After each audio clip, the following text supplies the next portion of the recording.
Now, last time we discussed holiness, and I'm not sure, I'm more at a loss for words, which is rare for me, nor do I feel less adequate than when we're discussing holiness. It is a much more expansive and controversial issue than one might have thought.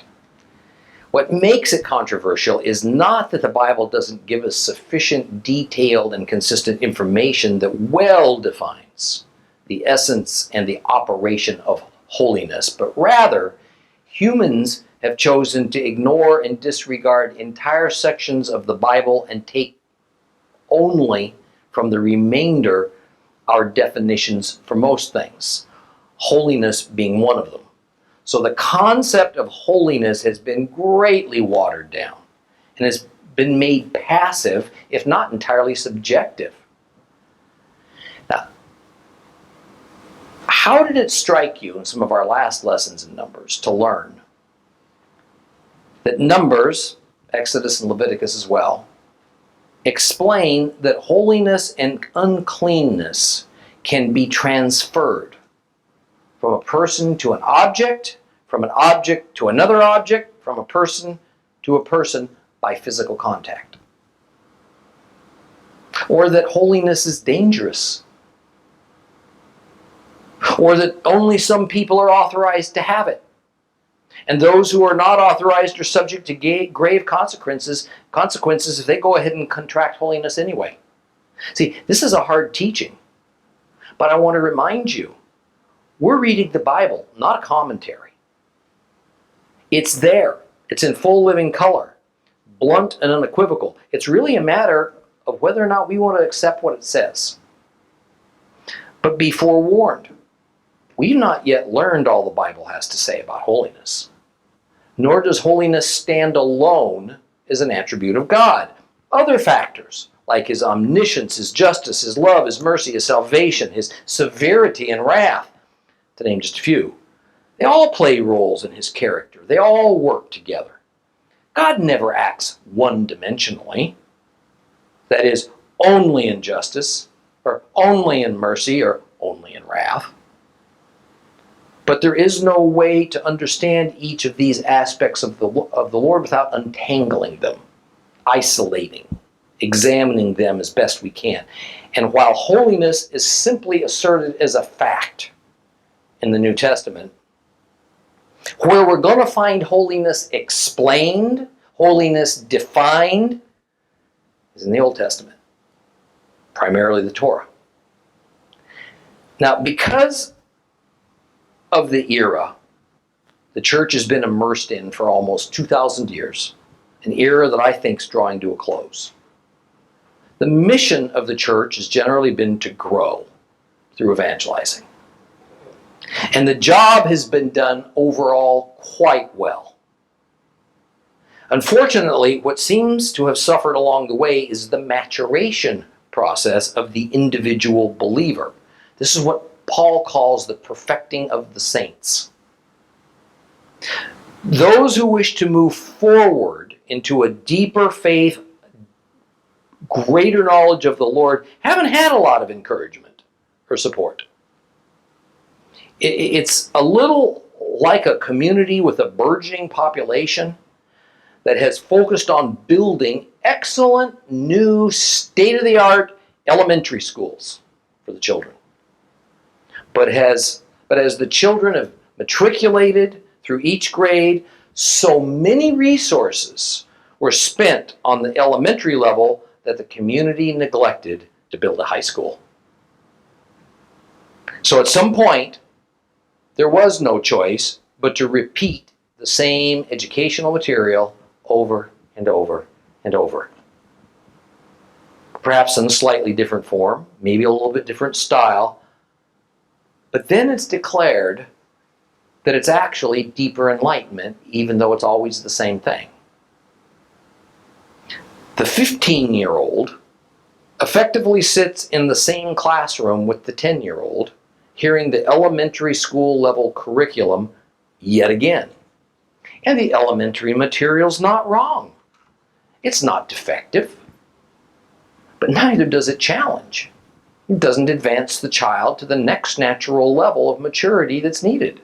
And as applied to believers, this perfection process that Paul speaks of is stunted, and we're held back. Yet graduating into higher education brings with it its own set of anxieties and problems. When we're children, the rules are pretty black and white, hard and fast. Instructions are basic. There's not a lot of room allowed or tolerated for children to make value judgments on their own. Because first, the foundation must be well established for determining those values. Therefore, as most of us have already learned the basics of God's plan of salvation, who Yeshua is, what he expects of us, what seems to lie ahead in the future, it's natural for us to leave behind the comforts of knowing only the primary colors and turn our attention instead to the more difficult matters of the many hues and tones of our faith. The difficulty is that the black and white edges we were so used to begin to blur. The answers aren't always apparent and succinct. Faith is much easier in the black and white stage than it is as we advance. That is why it is said that we must first come to Christ in the beginning as little children, willing to begin with the basics, accept them as truth, just as they are, not much explanation and even less questioning on our parts. But later, we are fully expected to embrace the struggle to advance in godly wisdom and understanding, because it's this struggle that keeps us glued to God and moving forward. And in consideration of our current topic, holiness, we find it's a whole lot easier to just look holy than to be holy. The problem with holiness is that while it is intrinsic to God's character, it's certainly not to ours. Humans are only truly holy when God is near and when he endows us with his holiness. Now, it's not as though some effort on our part to attain and maintain holiness is not needed. It is. But the effort is aimed mostly at trusting God, following his plan, not making our own way, devising our own rules. Korah, Datan, Aviram, and all their followers made a supreme effort to attain holiness. But the effort was in opposition to God's plan and to his commandments. Even though a measure of holiness was indeed attained, because God's holiness is so powerful that its mere proximity will automatically infect whatever is near him with holiness, it wasn't attained in accordance with his plan. And as a consequence, God's attribute of his justice came into play. And according to God's justice, those rebels who attained this unauthorized holiness against his rules, against his ordinance, they felt his wrath. They were destroyed. On the other hand, the priests who had been set apart, had been authorized by God for holiness, they attained that holiness legitimately and therefore safely. We're going to veer away from the holiness topic for a time. And in Numbers chapter 19, we're going to find an intriguing discussion about a specific type of impurity and what to do about it. Now recall that impure, unclean, it's the same thing. So as we leave the issue of holiness, just keep this in mind. The holiness that is inside you is God. He put himself there. Further, that holiness can be defiled. The advent of Yeshua does not change how holiness operates. It's our job as disciples of Yeshua to see to it that his holiness that is housed within these frail, temporary, imperfect sanctuaries, tents that are our bodies, his holiness is protected. And the beginning of doing that is being open to learning what holiness actually is, according to the Bible, as opposed to doctrines of men. Now, because of the evangelical church's renewed interest in prophetic happenings in the end times, most of us have at least heard about the red heifer and of a group of Jews' constant search for a perfect one. This special red-colored cow is needed when the long hoped-for temple is rebuilt in Jerusalem. It's not a tradition. It is absolutely required.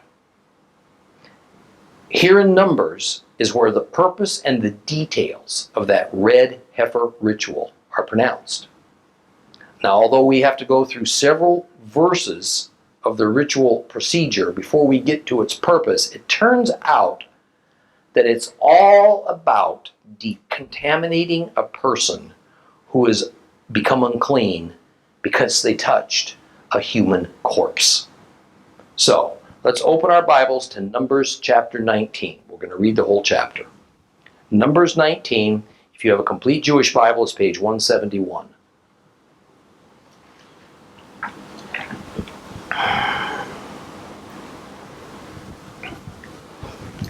Adonai said to Moses and Aaron, "This is the regulation from the Torah which God has commanded. Tell the people of Israel to bring you a young red female cow without fault or defect and which has never borne a yoke. You are to give it to Eleazar the Cohen, the priest. It is to be brought outside the camp and slaughtered in front of him.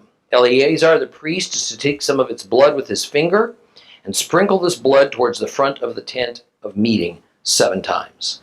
The heifer is to be burned to ashes before his eyes. Its skin, meat, blood, and dung is to be burned to ashes. The Cohen is to take cedar wood, hyssop, and scarlet yarn and throw them onto the heifer as it's burning up. Then the Cohen, the priest, is to wash his clothes and himself in water, after which he may re-enter the camp. But the priest will remain unclean until evening. The person who burned up the heifer is to wash his clothes and himself in water, but he will remain unclean until evening. A man who is clean is to collect the ashes of the heifer and store them outside the camp in a clean place. They are to be kept for the community of the people of Israel to prepare water for purification from sin. The one who collected the ashes of the heifer is to wash his clothes and be unclean until evening. For the people of Israel and for the foreigner staying with them, this will be a permanent regulation. Anyone who touches a corpse, no matter whose dead body it is, will be unclean for 7 days. He must purify himself with these ashes on the 3rd and 7th day, then he'll be clean. But if he does not purify himself the 3rd and 7th days, he will not be clean. Anyone who touches a corpse, no matter whose dead body it is, and does not purify himself has defiled the tabernacle of Adonai. That person will be cut off from Israel, because the water for purification wasn't sprinkled on him. He will be unclean. His uncleanness is still on him. This is the law. When a person dies in a tent, everyone who enters the tent and everything in that tent will be unclean for 7 days. Every open container without a cover closely attached is unclean.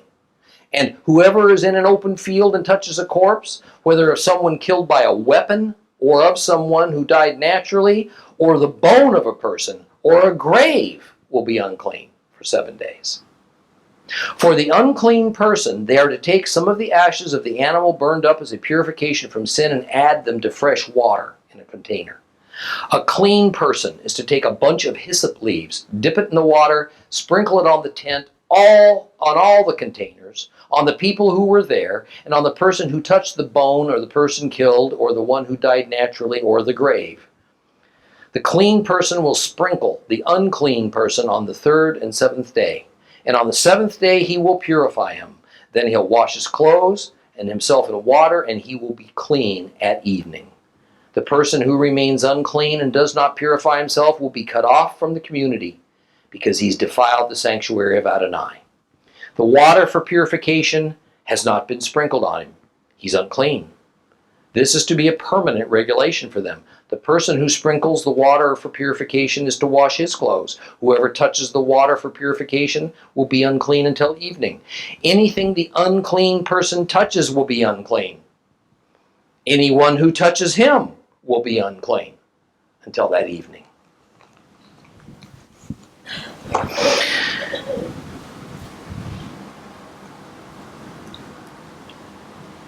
So much of what we've just read in this chapter, previous ones, about these elaborate rituals, can't help but seem to us moderns as mumbo-jumbo. Sorcery. Stuff we kind of expect some deep jungle tribes of the Brazilian rainforest to practice. And that is because Christians have generally set aside ritual as unimportant, unneeded, unintelligent, almost, in the practice of our faith. We don't see its value any longer.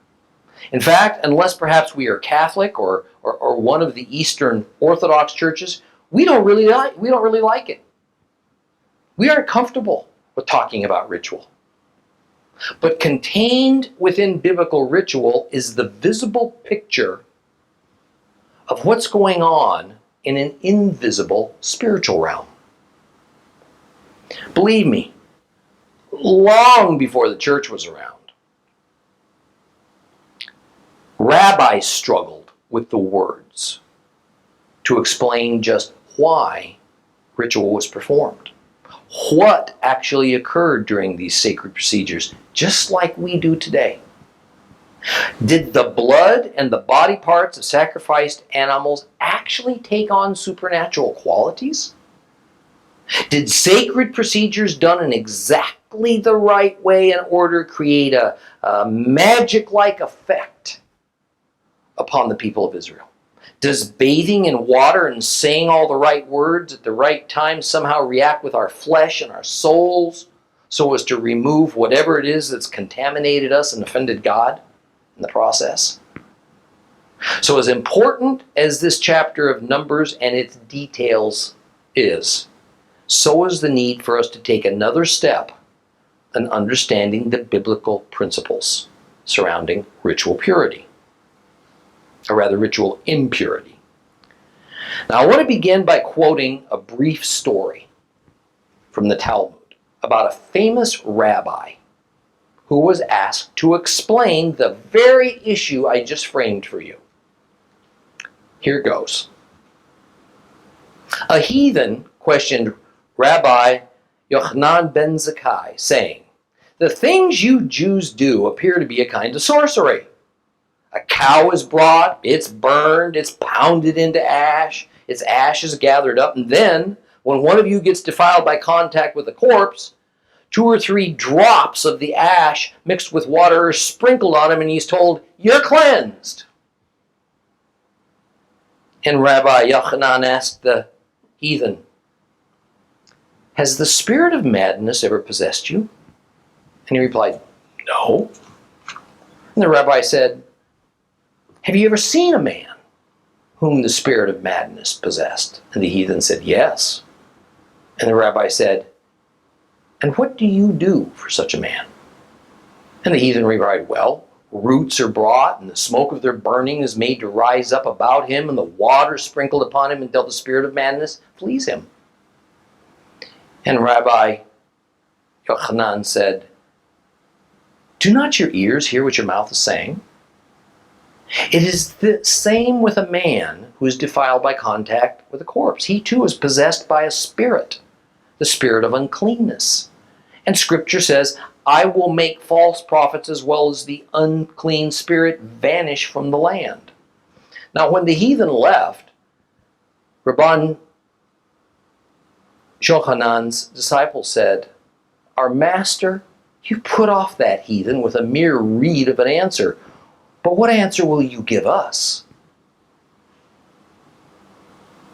And he answered, "By your lives, I swear, the corpse does not have the power by itself to defile, nor does that mixture of ash and water have the power by itself to cleanse.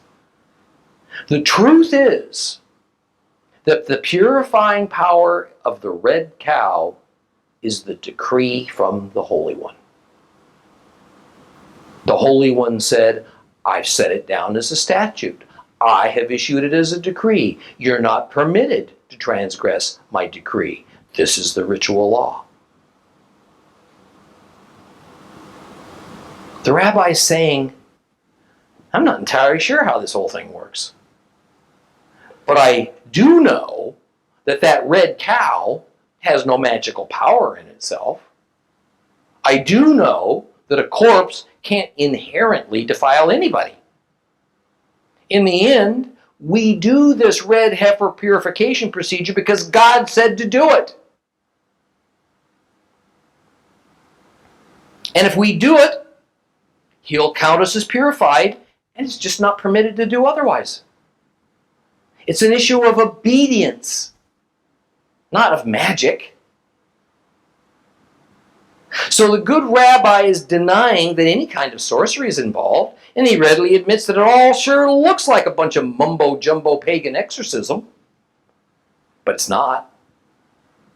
And part of the reason it's not is that he says God has said He will banish unclean spirits from the land of Israel. So it's impossible that a contaminated man could even have an unclean spirit in him. But what also throws the rabbi off, though it's not easily seen in this Talmud story, is that there is a very strange paradox in Numbers 19 about the workings of the red heifer's ashes upon the defiled man who touched the corpse. Let's take a close look at what we call the red heifer sacrifice. Let's see just where that paradox lays. The first thing we notice in verse 2 is that the animal involved is a red cow, which we usually call a red heifer. This is, of course, a female animal. It's young, but older than a yearling, and it has never been used for work. It means it's never been used for a common purpose. It's never been yoked to a plow. This animal must be unblemished, as are all animals designated for ritual slaughter. Next and most importantly, we're told that the red cow must be taken outside the camp to be slaughtered. This represents the first element of the paradox. This red heifer, which is to be used as the primary ingredient in an especially important ritual purification concoction, is going to be killed in an unclean place. Recall just what outside the camp means. The only ritually clean ground is inside the camp. Inside the camp is where the Israelites live. In time, this area became more defined, and actual measurements were assigned to it, city limits, if you would. Do not confuse ritually clean with ritually holy. The only ritually holy ground was within the temple or tabernacle courtyard, which was at the center of the ritually clean camp. So somewhere outside the camp, in an unclean place, a special altar was erected. In point of fact, altar is probably much too strong of a word for it. This was merely a large but common wood fire mound upon which this red cow was killed and burned up. And the general procedure was that a priest of high order, not the high priest, and in our example in Numbers, this was Eleazar, the son of Aaron, he accompanied the red cow to the woodpile and officiated the ceremony. Sometimes the high priest would be involved. It just depended on the era. In any case, the high priest or someone under him, maybe his son, would cut the throat of the cow. Then he would gather some of its blood in a ceremonial vessel. He'd then turn and he'd face the door to the sanctuary with some blood on his finger, and he'd sprinkle it towards the sanctuary 7 times. Of course, he was a long distance away. So a line of sight had to be established. You see that in this picture. Line of sight had to be established. So he could literally see the door into the holy place, that first chamber inside of the sanctuary. And after this entire cow, every part of it was burned up whole atop this huge bonfire. While the cow was being burned up, the priest would throw cedar wood and hyssop, sometimes called oregano, and a red-colored thread into it. It was all to be consumed as well. In essence, the wood and the hyssop and the thread were kind of being added to the mixture. Now, upon completing his task, the priest had to remove his priestly garment and he had to bathe in water. And after putting on fresh garments, then he could re-enter the camp, but he remained, we're told, in a ritually unclean state until the sun set, indicating the end of the current day and the beginning of the next. Whoever assisted him in this operation also had to remove and wash their garments, take a bath, and they too remained in a state of impurity until the sun went down. Next, a man who had not participated in any of the ritual up to this point, so he was still ritually clean, was to gather up all the ashes, put them in a designated place where they could then be used to combine with water and so make this special purification liquid for use as was needed. This man who gathered the ashes became defiled. So, as with all others involved, he had to wash his clothes. He had to take a bath, and he had to remain in an unclean state until the sun went down, the end of the day. Because the level of impurity, of contact with death, usually meaning human death, was so great, it could not only defile whoever or whatever touched it, it could even defile whoever or whatever was in close proximity to it. However, that which actually came into contact with the dead body was contaminated with a greater degree of impurity than whatever was merely nearby it. The remedy for this impurity caused by a dead body was this mixture of ashes from the red heifer and water. The mixture was sprinkled on the home or the building where this person died. It was also sprinkled on whoever came into contact with that person. The sprinkling procedure occurred twice. The first time was on the 3rd day after the defilement. The second time was on the 7th day after the defilement. The defiled persons who had been properly sprinkled were then returned to a ritually pure status at the end of the 7th day, at which time they washed their clothes and they bathed. Now, this was no light matter. Anyone who became defiled from a corpse and didn't go through this ritual procedure was cut off. We've talked about this term, cut off, karet, in Hebrew. You can go review previous lessons for more information about it. In a nutshell, generally a person who was cut off, karet, lost his relationship with the people of Israel and, more importantly, with the God of Israel. A critical question arises. Why such a severe penalty? The answer for this drastic consequence is near the end of verse 20. The person who has been defiled by a dead body and refuses God's provision to be made clean, we're told, has defiled the Lord's sanctuary. God's holiness has been endangered. There is nothing more high-handed than to bring defilement into the dwelling place of Jehovah. Now keep that at the front of your mind as we continue on, because we're going to revisit that. So to end the chapter, we're next told that the clean person who did the sprinkling of the ash and water mixture onto the defiled person now finds himself in an unclean state. So now he, of course, has to wash his clothes, take a bath, wait until the sun goes down. New day. Even more, anyone who is currently ritually clean and even touches a drop of this special purification water, they become unclean. And whoever or whatever touches that unclean person, they become unclean. And this is the completion of the red heifer story.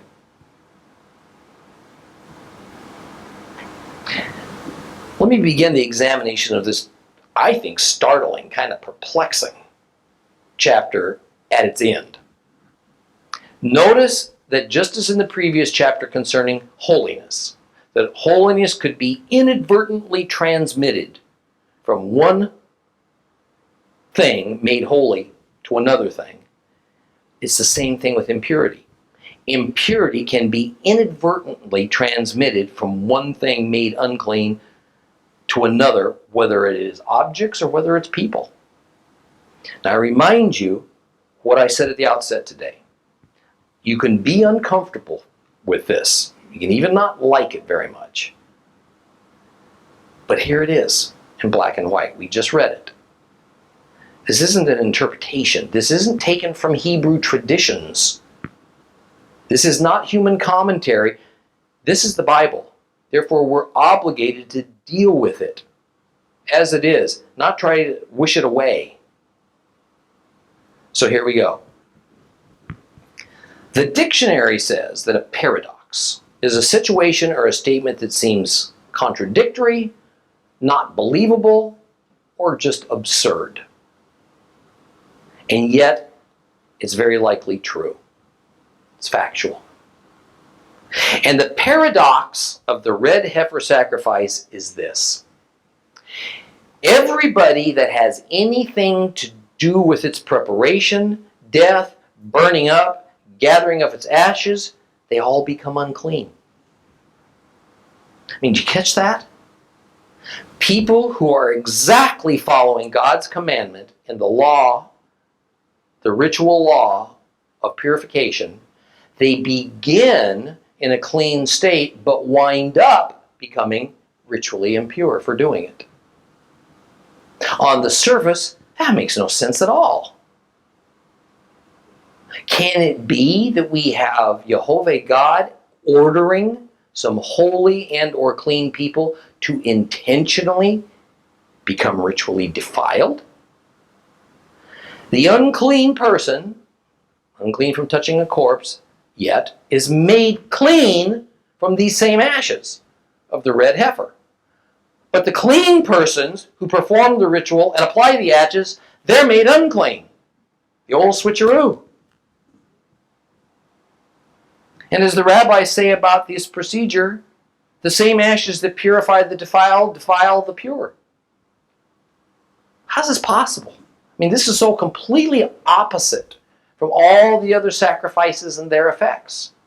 The other sacrifices atone. Often they make clean. Typically, handling a sacrifice properly automatically brings a measure of holiness with it. In fact, the average citizen has to turn his sacrifice over to the priest to be put onto the brazen altar because only the priest is holy enough to get near the altar. Even the animal is considered holy, a higher status than just being clean, the moment the worshiper determines to offer it as a sacrifice. Otherwise, it wouldn't be even allowed into the holy precinct. So what gives here? Well, one of the difficulties in grasping the red heifer sacrifice, the regular temple sacrifices, all the accompanying temple rituals, is defining the term holy. The term holy in Hebrew is kodesh or kadosh, and it simply means to be separated away or set apart for a purpose. When my wife is getting ready to do laundry, she carefully separates types of materials, as well as light versus dark colored loads. It is perfectly within the meaning of kadosh or kodesh, to apply that Hebrew term to her separation, or rather to her separating one kind of color or cloth from another. Now, did she make a dark load holy and the light load something else? No. It's the context of the use of the term kadosh or kodesh that matters. It is used is it used in a spiritual, religious context or in some other context? A person could be kadosh for destruction. They could be kadesh for Satan. But both of these things are negative. Remember, holy is not a Hebrew word. It's an English word. It's an English word that's been used as a translation for the Hebrew kodesh or kadosh. It's only when something is kadosh for God, separated away for service to the Lord, then it carries with it the sense of holy as we think of holy. So the red heifer isn't so much holy, it's just kadosh. It's just set apart. But it's set apart not for service to God. Like in a standard temple sacrifice, it's set apart for destruction. But this destruction is going to be used by God to make his people clean again. So it would be a mistake to apply the term holy as it's thought of in Christianity to this red heifer. Now, another key to understanding the red heifer ritual is to notice that the Torah calls this particular sacrifice in Hebrew a hata'at. And if you've been studying with me for a while, this is not the first time you've heard that Hebrew term hata'at. That is, the red heifer ritual belongs in a general classification of sacrifices of the hata'at category.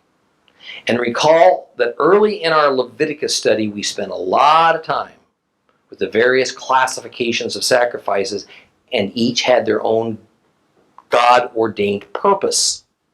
They're very deep and complex, so I'll only talk about the parts of the hata'at sacrifice that are pertinent to the red heifer ritual. Most Bible translators will render the Hebrew term hata'at as sin offering. But that is ambiguous and misses the purpose of it. Hata'at is better translated as purification offering. In other words, while it may well be a sin that eventually leads to the need for this hata'at, the effect of the hata'at is to decontaminate, to purify. In the standard hata'at sacrifice, the flesh of the animal may not be eaten, and the animal must be burned up outside the camp, just as with the red heifer ritual. But there are significant differences between the red heifer kind of hata'at sacrifice and the rather standard one. For instance, the blood taken, the blood of the red heifer is not removed and then splashed on the altar. Rather, the blood of the red heifer remains in the cow. It's not drained away. So all that's burned up as part of the ashes. This is because a bedrock principle of the sacrificial system is that blood is central to the entire process.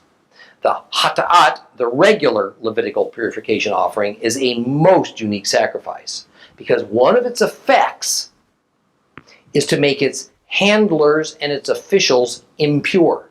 And of course, what we find that exact thing also applies to the red heifer ritual here in Numbers 19. I mean, what a strange thing.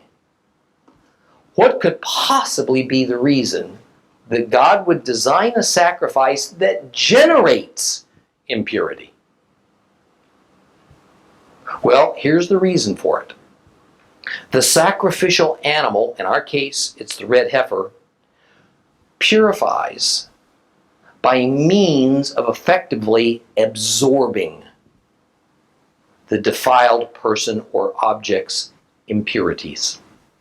The hata'at animal sacrifice behaves like a a spiritual sponge.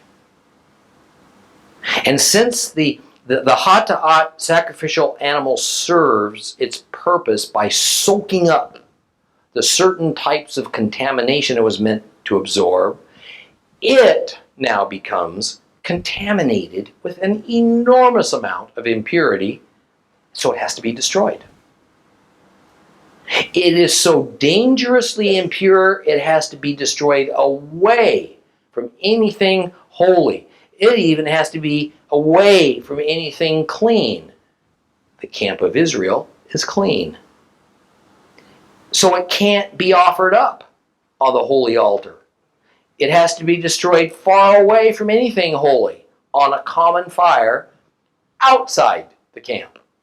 In fact, technically, the hata'at sacrifice isn't offered up to God. It's set apart for a purpose. It is kadosh for a purpose, but that purpose is not to be set apart for God. Only things set apart for God, kadosh for God, can be offered to the Lord. Now, the concept of set apart for common purposes versus set apart for God also comes into play with the use of the fire that's used to burn up this animal. The fire of the brazen altar is a divinely positive kind of fire. It transforms. It purifies because it is used to offer up the smoke to the Lord. The common wood fire that consumes the red heifer is only meant to destroy it. It's meant to just get rid of it. Rid of whatever's put on it. Because what's on it's dangerous and defiled. It's not unlike the burning up, the careful burning up of medical waste. Now, we recently discussed that God's holiness is so powerful, kind of like nuclear radiation, that everything that comes near to it is irradiated with holiness and so attains a measure of holiness itself. It's that same kind of effect with the red cow that becomes so full of the worst sorts of impurities from soaking up the defilement from others that everything that comes near it, every object, every human, they are irradiated with uncleanness. Now, I want to point out something else quite unique about this red heifer sacrifice. It is not the one who performs the ritual sacrifice who gets the benefit of it. In fact, it is the same way for any hata'at category of sacrifice. The blood of the animal is not used to purify the worshiper or to atone for him. That is, in the regular hata'at sacrifice, the blood of the animal is splashed on the altar and in certain instances on other sanctuary furnishings because the animal blood is performing a purification function. In the red heifer sacrifice, the blood of the animal is left in the animal, so it just becomes part of the ashes. And when all that's mixed with water, that winds up being splashed on the person who is in need of decontamination and purification.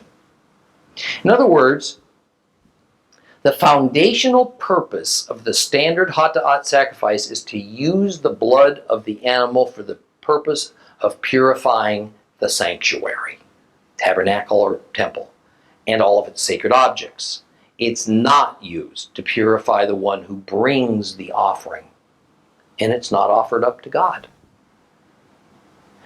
Now, let me put a couple of pieces together for you. Recall now what it says in verse 20, that if anyone does not purify themselves with the red heifer ashes with water from the uncleanness of death, because they touched a dead body, they will be cut off. They will have their relationship with the congregation of Israel ended. They will have their relationship with God terminated. Why this severe penalty? Because the consequence of a person contracting uncleanness from a corpse is it defiles God's sanctuary. It is the defilement of God's sanctuary that's the issue. Therefore, it is the defilement of God's sanctuary that has to be remedied. Bottom line to all this, The ashes of the red heifer, when mixed with living water, are designed to purify the sanctuary of God. And it has also long been understood within Judaism that the people of God are in some mysterious way also sanctuaries of God. See, this concept's not a new Christian invention. That's their only use. No wonder the good rabbi in our story had such a hard time explaining just why ashes that were obviously meant to purify the temple of God were for some elusive reason also used in a ritual to purify a human being from the worst contamination there was, from contamination caused by contact with death. The rabbi didn't understand what we now know in hindsight, that eventually, once the Messiah had finished up giving up his life to atone for ours, that God would abandon the sanctuary that men had made for him and make men, humans, his new sanctuary in a fully literal way. The ritual picture that emerges here is to connect the sanctuary of God with humans. Are we not told that as believers, we are now the temple of God? And indeed, does not the Holy Spirit, who is God, literally live within these fragile tents that we call bodies? Then these tents must be purified and cleansed to be suitable for God to dwell there. Further, just like for the ancient tabernacle and temple, simply being in proximity to people and in contact with people and existing in a defiled world means that the sanctuary is going to be under constant bombardment of impurity. So a regular purging of those impurities is mandatory. Recall Yeshua's crucifixion. When the Roman soldier wanted to determine if Jesus was actually dead, or maybe he'd just passed out, he reached up with a spear and he pierced his side. And what flowed out? Blood and water. Blood we would expect. Why water? Because blood atones, but water purifies. And both actions are needed for us. Blood removes sin. Water removes uncleanness. Two different things. Two different spiritual elements, but our Savior Yeshua was sufficient for both. What was the purification mixture of Numbers chapter 19? Blood and water. The blood was in the ashes. It was left in the cow and burned up. Blood and water. The blood and the ashes of the red heifer mixed with the water of purification applied to a person contaminated with death. We'll continue with this next time. Please rise.